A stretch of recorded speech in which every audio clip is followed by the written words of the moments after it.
बिस्मिल्लाहिर्रहमानिर्रहीम। अस्सलामुअलैकुम नाज़रीन कराम, नई वीडियो में आपको खुश आमदीद कहते हैं। आज बहुत तकलीफ़, गम और दुख का दिन है और आज के दिन नवासा रसूल सल्लल्लाहु अलैहि वसल्लम को शहीद किया गया।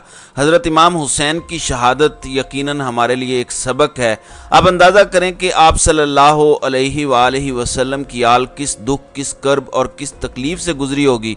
अल्लाह ताला उनके सदक़े हम सब पर रहम करे और हम सब को भी उन्हीं के रास्ते पर चलने की तौफीक अता फरमाए, आमीन।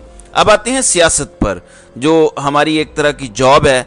मैं पहले आपको एक ख़बर दे दूं, फिर अगली ख़बर बताऊंगा। जो इस्टेब्लिशमेंट के ख़िलाफ़ गोल हुआ है, क्या वो वज़ीर आज़म हाउस से गोल हुआ है? क्या वज़ीर आज़म उसमें शामिल थे या उसमें नवाज शरीफ शामिल थे, पूरी नून लीग शामिल है? ये क्या मामला है? मैं आपको वापस उस स्टोरी पर लेकर जाना चाहता हूं जो डॉन न्यूज़ की स्टोरी थी, जो मैंने आपसे शेयर की थी कि इस्टेब्लिशमेंट और नवाज शरीफ के दरमियान फड्डा है।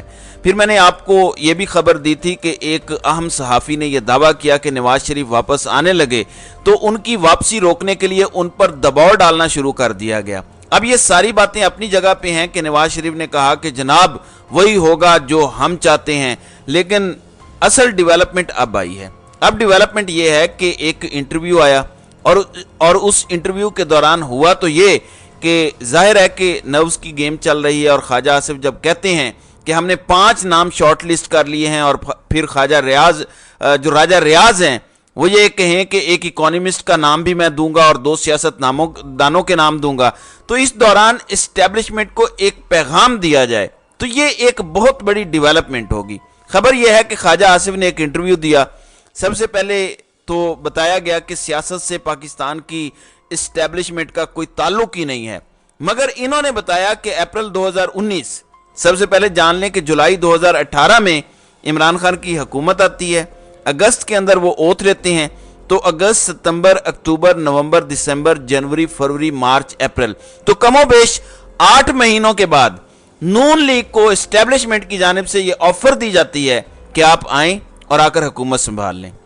अब ये असल बात नहीं है। इसमें ख्वाजा आसिफ ये बताते हैं कि वो जीटी रोड पर सफ़र कर रहे थे, इस दौरान उनको फ़ोन आया, पिंडी इस्लामाबाद में ये मुलाकात हुई और उनके मुताबिक ये सर्विंग जनरल के साथ उनकी मुलाकात थी।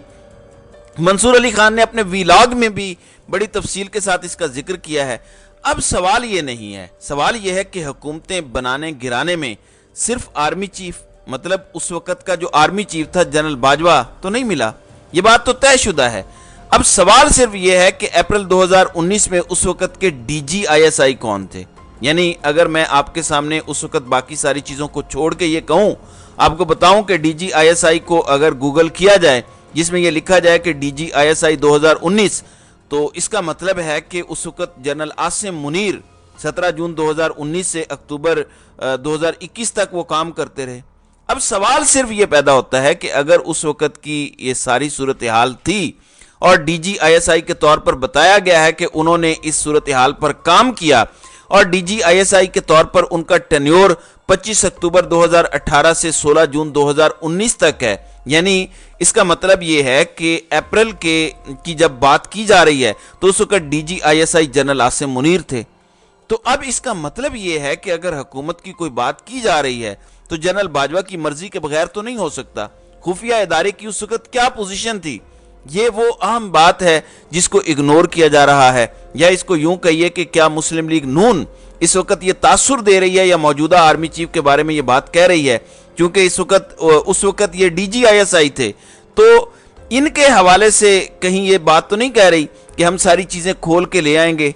तो ये बड़ा अहम नुक्ता है जो हमारे सामने आया है और इसको इन्होंने उठाया है कि उस वक्त डीजी आईएसआई कौन थे, उस वक्त आर्मी चीफ कौन थे, तो थोड़ी सी इक्वेशन हमें समझ आती है। अब ये बड़ा अहम नुक्ता है। इसका मतलब ये है कि अगर मुस्लिम लीग नून ये बात कर रही है तो कोई लंबा प्लान है जिसको वो कर रहे हैं। इसका मतलब है या तो वो बता रहे हैं कि हम करेंगे इस दावे के बाद, क्योंकि उस वक्त डीजी आईएसआई मौजूदा आर्मी चीफ थे, तो मंसूर अली खान के मुताबिक इस वक्त दूसरी तरफ, यानी जाहिर है वो पिंडी बनता है जहां पर हलचल है, क्योंकि इस वक्त फौज की जानिब से किसी किस्म की कोई तरदीद नहीं आई कि हमने ऑफर नहीं की थी और ख्वाजा आसिफ किसी सर्विंग जनरल के साथ नहीं मिले थे।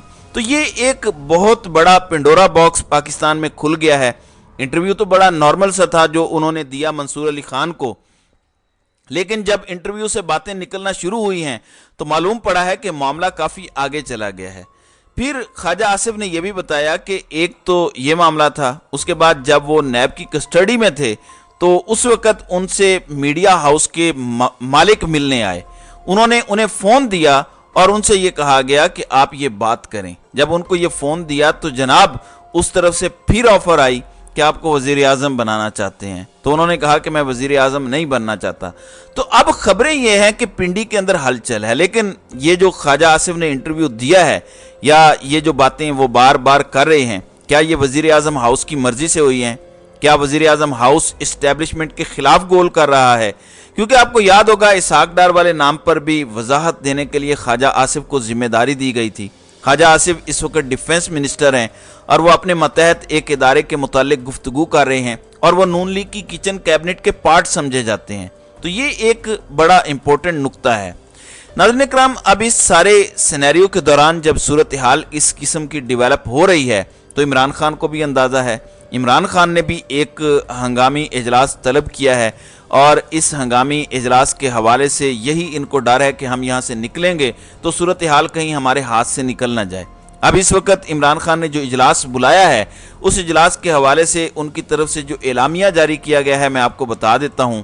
بتایا گیا ہے کہ پاکستان تحریک انصاف کی کور کمیٹی کا اہم ترین اجلاس آج یوم عاشور ہے، چھٹی ہے پاکستان میں، لیکن اس کے باوجود تحریک انصاف نے آج کور کمیٹی کا اجلاس کیا اور چیئرمین تحریک انصاف عمران خان نے اجلاس کی صدارت کی۔ ملک کی مجموعی صورتحال، آئندہ انتخابات کی جماعتی سطح پر تیاریوں اور سیاسی حکمت عملی سمیت اہم امور پر تفصیلی تبادلہ خیال کیا گیا۔ ایوان بالا میں آرمی ایکٹ کی منظوری کے عمل میں تحریک انصاف کے اراکین کے کردار کا بھرپور جائزہ، کیونکہ سوال یہ تھا کہ کیا تحریک انصاف اگر روکتی تو یہ آرمی ایکٹ میں ترمیم رک سکتی تھی۔ تو چیئرمین تحریک انصاف کی جانب سے آرمی ایکٹ میں ترمیم کی منظوری میں تحریک انصاف کے اراکین کے کردار کی باضابطہ تحقیقات کی منظوری۔ سینیٹر شبلی فراز پر مشتمل یک رکنی یعنی ایک رکنی کمیشن معاملے کی جامع تحقیقات کرے گا۔